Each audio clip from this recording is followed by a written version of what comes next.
Good morning, how are you today? Good morning.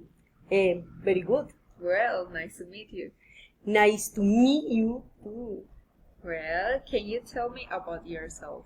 We play song. My name is Jamile Garcia. I am 48 years old.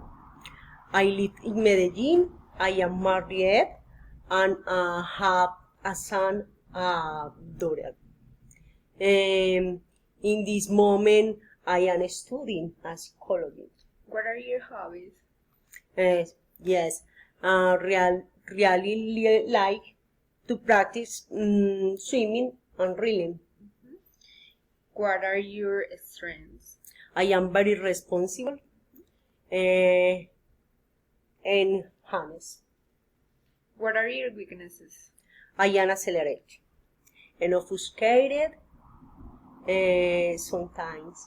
Well, what is your greatest achievement in life?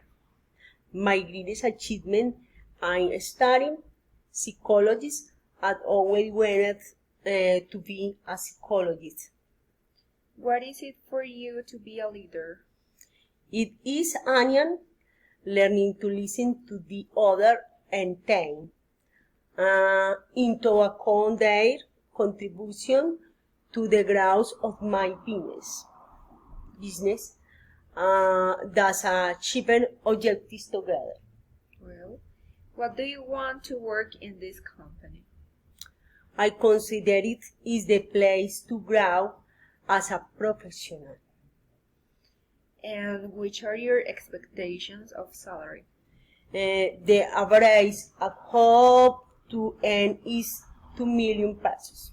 Okay, thank you. Thank you.